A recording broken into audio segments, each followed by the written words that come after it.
Hello dear student, রায় ও Martin প্রশ্নবিচিত্রা class 9 2026 সালের বইটির জীবনবিজ্ঞান বিষয়ে প্রথম পর্যায়ক্রমিক মূল্যায়ন 2025 সালের বিভিন্ন বিদ্যালয়ের যে প্রশ্নপত্রগুলি রয়েছে তার স্কুল নম্বর 1 থেকে শুরু করে স্কুল নম্বর 6 ইতিমধ্যে আমরা সলভ করেছি পৃষ্ঠা নম্বর সহ। তোমরা অনেকেই 7 নম্বর স্কুলের জন্য কমেন্ট করেছো, দেখে নাও। 1 নম্বর প্রশ্ন দেখো, বলেছে সঠিক উত্তরটি নির্বাচন করো। 1 বলেছে বিভিন্ন ধরনের ছত্রাক যে জীব রাজ্যের অন্তর্গত সেটি হলো পৃষ্ঠা নম্বর 12 ইস্ট, মিউকর এবং অ্যাগারিগাস, এগুলো হচ্ছে গিয়ে ছত্রাক। এটা কোন রাজ্যে রয়েছে? এই যে ফানজি। তাহলে আমাদের এখানে সঠিক উত্তর হবে অপশান সি, ফানজি। এরপরে 2 নম্বর বলেছে প্রোটিন মধ্যস্থ অ্যামাইনো অ্যাসিডগুলি যে বন্ধনী দ্বারা যুক্ত থাকে তা হলো পৃষ্ঠা নম্বর 27। এই যে অ্যামাইনো অ্যাসিড পরস্পর পেপটাইড বন্ধনী দ্বারা কি হয়? ধারাবাহিকভাবে যুক্ত থাকে, হয়ে প্রোটিন তৈরি করে। তাহলে আমাদের এখানে পেপটাইড বন্ধনী। তাহলে 2 নম্বর প্রশ্নের উত্তর হচ্ছে পেপটাইড বন্ধনী। কোথায় রয়েছে? অপশান সি, পেপটাইড বন্ধনী। 3 নম্বর বলেছে মানুষের ত্বকের বাইরের স্তরটি হলো, এর উত্তর হবে এপি ডার্মিস, অপশান বি। 4 নম্বর প্রশ্ন বলেছে উদ্ভিদ রাজ্যের প্রথম সংবহন কলাযুক্ত উদ্ভিদ গোষ্ঠী হলো পৃষ্ঠা নম্বর 15। দেখো এখানে আমরা যদি প্রথমে মশের ক্ষেত্রে দেখি, তাহলে দেখো জাইলেম ও ফ্লোয়েম দ্বারা গঠিত উন্নত সংবহন কলা থাকে না এখানে মশের ক্ষেত্রে। আর ফার্নের ক্ষেত্রে যদি দেখি, মানে টেরিডোফাইটের ক্ষেত্রে, এই যে জাইলেম ও ফ্লোয়েম কলা দ্বারা গঠিত উন্নত সংবহন কলা থাকে। তার মানে সংবহন কলা এখানে উপস্থিত ফার্ন বা টেরিডোফাইটের ক্ষেত্রে। 4 নম্বর প্রশ্নের সঠিক উত্তর হবে আমাদের অপশান সি, ফার্ন বর্গ। 5 নম্বর প্রশ্ন বলেছে ভিটামিন B1 এর রাসায়নিক নাম হলো পেজ নম্বর 31। আমরা এই ছকের মধ্যে দেখবো এই যে 5 নম্বরে যে ভিটামিন বি কমপ্লেক্স রয়েছে, এই ভিটামিন বি কমপ্লেক্সের মধ্যে দেখো এই যে B1 রয়েছে, এটা কি? থায়ামিন। এর রাসায়নিক নাম থায়ামিন। 5 নম্বর প্রশ্ন ভিটামিন B1 এর রাসায়নিক নাম, তাহলে আমাদের থায়ামিন উত্তর হলো অপশন বি হচ্ছে সঠিক উত্তর। 6 নম্বর প্রশ্ন বলেছে কোষের মস্তিষ্ক বলা হয় পেজ নম্বর 35। এই যে নিউক্লিয়াসে যদি দেখি আমরা, নিউক্লিয়াসকে কি বলা হয়? একে কোষের মস্তিষ্ক বলা হয়। তাহলে 6 নম্বর প্রশ্নের সঠিক উত্তর হচ্ছে গিয়ে নিউক্লিয়াসকে, অপশন সি হচ্ছে সঠিক উত্তর। 7 নম্বর প্রশ্ন বলেছে জীবদেহে ডিম্বাশয় অবস্থান করে পেজ নম্বর 48। একদম নিচের দিকে যদি দেখি আমরা, এই ডিম্বাশয় স্ত্রীলোকের শ্রোণী গহ্বরের জরায়ুর নিচের দিকে দুপাশে অবস্থিত। 7 নম্বর প্রশ্নের সঠিক উত্তর হচ্ছে অপশন ডি, শ্রেণী গহ্বরে। বিভাগ খ 2-এর 1 নম্বর ড্যাশকে উভচর উদ্ভিদ বলা হয়। পেজ নম্বর 14। এখানে আমরা যদি দেখি এই যে মশের ক্ষেত্রে দেখো একে কি বলা হয়? উভচর উদ্ভিদ বলে। আমাদের এখানে উত্তর হবে মশ। 2 নম্বর বলেছে প্রোটিনের সাংগঠনিক একক হলো ড্যাশ। পেজ নম্বর 28। এখানে দেখো আমরা নিচের দিকে যদি দেখি, এই যে প্রোটিন অণু অসংখ্য অ্যামাইনো অ্যাসিড সমন্বয়ে গঠিত। আমাদের এখানে উত্তর হবে অ্যামাইনো অ্যাসিড। 3 নম্বর প্রশ্ন যে উদ্ভিদ কলা বিভাজনে সক্ষম তাদের ড্যাশ বলে। পেজ নম্বর 43। এখান থেকে দেখবো আমরা, দেখো ভাজক কলা যদি সংজ্ঞাটা দেখি, বলছে একই আকৃতি বিশিষ্ট, মানে আকৃতি একই, পাতলা কোষ প্রাচীর বিশিষ্ট, মানে এদের কোষ প্রাচীরটি পাতলা হয়, এবং এখানে দেখা বলেছে সর্বদা বিভাজনে সক্ষম।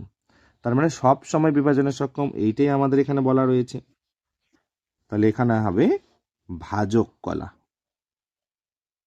3 নম্বর প্রশ্ন বলেছে একটি বাক্যে উত্তর দাও। 1 নম্বর নিচে যে 4টি বিষয় আছে তার মধ্যে 3টি একটি বিষয়ের অন্তর্গত, বিষয়টি খুঁজে বের করে লেখো। দেখো 1 নম্বরে এখানে যেটা বলেছে প্রথমে কর্ণছত্র, স্তন গ্রন্থি, ম্যামেলিয়া, আর হচ্ছে কি লোম দ্বারা আবৃত দেহ। পেজ নম্বর 20 একদম নিচের দিকে দেখো, এখানে দেখো এই যে স্তন গ্রন্থি এবং লোম দ্বারা এই যে আবৃত এই যে কর্ণছত্র, এগুলো কোথায় দেখা যাচ্ছে? স্তন্যপায়ীর ক্ষেত্রে। এখানে উত্তর হবে ম্যামেলিয়া। 2 নম্বর প্রশ্ন বলেছে কোন পর্বের প্রাণীদের দেহে সন্ধিল উপাঙ্গ থাকে। পেজ নম্বর 18। এই যে পর্ব আর্থ্রোপোডার ক্ষেত্রে যদি আমরা দেখি, এই যে 2 নম্বর সন্ধিল উপাঙ্গ উপস্থিত, তার মানে আর্থ্রোপোডার রয়েছে। 3 নম্বর প্রশ্ন বলেছে কোন ভিটামিন অন্ধত্ব প্রতিরোধে সাহায্য করে। পেজ নম্বর 31। এখানে এই যে ভিটামিন এ দেখো অভাবজনিত রোগ অন্ধত্ব, তার মানে ভিটামিন এর অভাবে অন্ধত্ব হয়। 3 নম্বরের উত্তর হবে ভিটামিন এ। 4 নম্বর প্রশ্ন বলেছে কোন অঙ্গাণুকে কোষের আত্মঘাতী থলি বলে।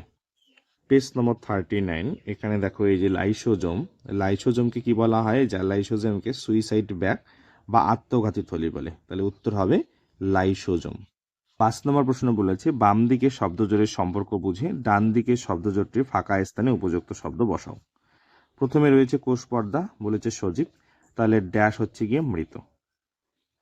তাহলে আমাদের এখানে উত্তর হবে কোষ প্রাচীর, কারণ কোষ প্রাচীর কি হয়, মৃত হয়, দৃঢ় হয়। তাহলে এখানে উত্তর লিখবো আমরা কোষ প্রাচীর। 4 নম্বর প্রশ্ন বলেছে সত্য অথবা মিথ্যা নিরূপণ করো।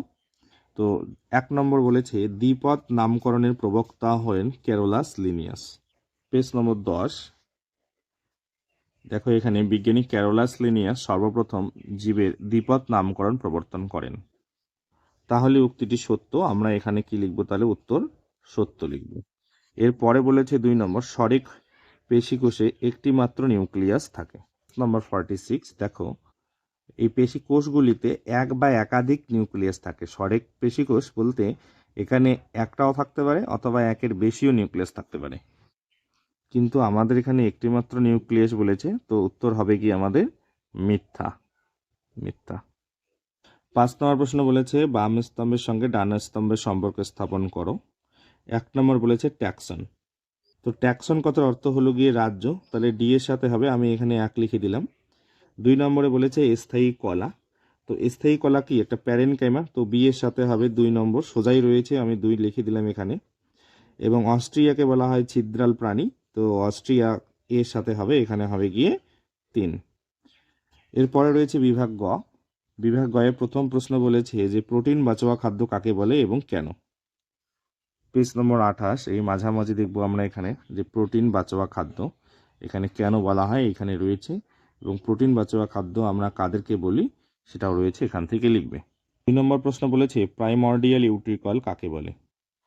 পেজ নম্বর 40 এখান থেকে শুরু করে এই পর্যন্ত লিখতে হবে প্রাইমর্ডিয়াল ইউট্রিকল এবং এই ছবি সহ। 3 নম্বর প্রশ্ন বলেছে মানবদেহের সবচেয়ে বড় লসিকা গ্রন্থির নাম ও তার অবস্থান লেখো। পেজ নম্বর 47 দেখো, এই যে প্লীহা, এটা হচ্ছে দেহের সবচেয়ে বড় লসিকা গ্রন্থি, এর অবস্থান রয়েছে এখানে, এখান থেকে এই পর্যন্ত লিখ। পরে কোশ্চেন 4 নম্বর বলেছে অগ্নাশয় থেকে খরিত দুটি হরমোনের নাম লেখো। পেজ নম্বর 47 এখানেই দেখো, এই যে অগ্নাশয় রয়েছে, এখান থেকে দুটো হরমোন খরিত, এই যে ইনসুলিন এবং গ্লুকাগন, এই দুটি হরমোন খরিত হয়। 5 নম্বর প্রশ্ন বলেছে সেন্ট্রিওরের দুটি কাজ লেখো। পেজ নম্বর 41 এই যে কাজ, এখানে 4টে কাজ রয়েছে, এখান থেকে যে কোনো দুটো কাজ লিখবে। এবার 6 নম্বর প্রশ্ন দেখো, পার্থক্য লেখো একবীজপত্রী ও দ্বিবীজপত্রী উদ্ভিদ। পৃষ্ঠা নম্বর 15 এই যে একবীজপত্রী দ্বিবীজপত্রী উদ্ভিদের মধ্যে পার্থক্য রয়েছে, এখান থেকে তোমরা পার্থক্য লিখবে। 7 নম্বর প্রশ্ন বলেছে আধুনিক চিকিৎসা শাস্ত্রে জীববিদ্যার দুটি প্রয়োগ লেখো।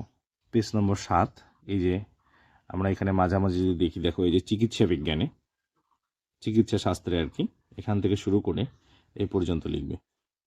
8 নম্বর প্রশ্ন বলেছে ট্যাক্সোনমি কাকে বলে। পৃষ্ঠা নম্বর 8 দেখবে এখানে ট্যাক্সোনমি সংজ্ঞা, এখান থেকে শুরু করে এই পর্যন্ত। এবারে বিভাগ ঘ 1 নম্বর প্রশ্ন সকল ভার্টিব্রাটা কর্ডাটা, কিন্তু সকল কর্ডাটা ভার্টিব্রাটা নয়, ব্যাখ্যা করো। এবং একই সাথে রয়েছে প্রদত্ত বৈশিষ্ট্যগুলি কোন কোন পর্বে দেখা যায়, যেমন শিখাকোষ, মেন্টাল পর্দা, নালীপদ এবং পুঞ্জাক্ষী। এই প্রশ্নের উত্তরটি আমি স্ক্রিনে দিয়ে দিলাম, তোমরা দেখে নাও, চাইলে তোমরা এটাকে স্ক্রিনশট করে নিতে পারো। এর পরবর্তী অংশ দেখে নেব আমরা। পেজ নম্বর 17 আমরা দেখে নেব এই যে ফ্লেম কোষ মানে হচ্ছে শিখাকোষ, এটি কোথায় দেখতে পাচ্ছি আমরা, প্লাটিহেলমিনথিস। পেজ নম্বর 18 দেখব বি নম্বরে রয়েছে আমাদের মেন্টাল পর্দা, দেখো এটা কোথায় রয়েছে, মোলাস্কাতে। পেজ নম্বর 18 দেখব সি নম্বরে রয়েছে দেখো নালীপথ, এই নালীপথ কোথায় দেখতে পাই আমরা, একাইনোডার্মাটাতে, তাহলে একাইনোডার্মাটা হবে। ডি নম্বরে রয়েছে পুঞ্জাক্ষী, যেটা সবুজ গ্রন্থি ম্যালপিজিয়ান নালিকা, এটাকে আমরা আর্থ্রোপোডার মধ্যে দেখতে পাই, তাহলে ডি নম্বর হবে আর্থ্রোপোডা। 7-1 অথবা প্রশ্ন বলেছে কন্ডিকথিস ও অস্টিকথিসের মধ্যে 3টি পার্থক্য লেখো, একই সাথে বলেছে প্রোটিস্টা রাজ্যের 2টি বৈশিষ্ট্য লেখো। পৃষ্ঠা নম্বর 20 এই যে কন্ডিকথিস এবং অস্টিকথিস, আমরা যদি এর পার্থক্য লিখি, দেখো কন্ডিকথিসের মধ্যে অন্তঃকঙ্কাল তরুণস্থিময়, আর অস্টিকথিসের মধ্যে দেখো অন্তঃকঙ্কাল অস্থিময়।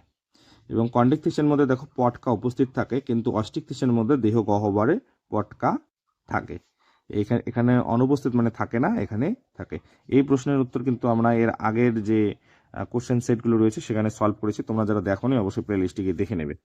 পরবর্তী অংশের জন্য পৃষ্ঠা নম্বর 11 একদম শেষের দিকে দেখো, এখানে প্রোটিস্টা রাজ্য রয়েছে, এই প্রোটিস্টা রাজ্যের এখানে বৈশিষ্ট্য রয়েছে, বৈশিষ্ট্যগুলো লিখে নেবে। পরবর্তী পেজ নম্বর 333 7-এর 2 নম্বর প্রশ্ন দেখো বলেছে কোষের শক্তিঘরের গঠন বর্ণনা করো, কোষ পর্দা ও কোষ প্রাচীরের মধ্যে দুটি পার্থক্য লেখো। পেজ নম্বর 37 দেখে নাও মাইটোকন্ড্রিয়াকে কোষের শক্তিঘর বলা হয়। তাহলে এই যে কোষের শক্তিঘর যে মাইটোকন্ড্রিয়া রয়েছে তার গঠন আমাকে বর্ণনা করতে হবে। তো এখানে পেজ নম্বর 36-এ দেখবে তোমরা এখানে এই যে মাইটোকন্ড্রিয়ার গঠন, এখানে চিত্র সহ দিতে পারো তোমরা। এখান থেকে শুরু করে একদম শেষ পর্যন্ত এই যে থাকে পর্যন্ত লিখতে হবে। পরে রয়েছে কোষ পর্দা ও কোষ প্রাচীরের মধ্যে দুটি পার্থক্য। আমি এই প্রশ্নের উত্তরটি স্ক্রিনের মধ্যে দিয়ে দিলাম, তোমরা চাইলে এটাকে স্ক্রিনশট করে নিতে পারো। অথবা প্রশ্ন বলেছে নিউক্লিয়াসের চিত্র অঙ্কন করে যে কোনো 4টি অংশ চিহ্নিত করো, প্রদত্ত বৈশিষ্ট্যের উপর নির্ভর করে জাইলেম ও ফ্লেমের পার্থক্য, যেমন প্রথমে গঠনগত উপাদান, তারপরে হচ্ছে কাজ। পেজ নম্বর 35 এই যে নিউক্লিয়াসের চিত্র রয়েছে, তোমাদের বই থেকে এই চিত্রটি করবে এবং এখানে বিভিন্ন যে অংশগুলো রয়েছে চিহ্নিতকরণ করবে এখান থেকেই। পরবর্তী অংশের জন্য পেজ নম্বর 45 এখানে জাইলেম এবং ফ্লেম দেখো উপাদান এবং কাজের উপর ভিত্তি করে তোমাদের পার্থক্য বলেছে। তো এই পার্থক্য এবং এই পার্থক্য লিখলেই হয়ে যাবে। Thank you.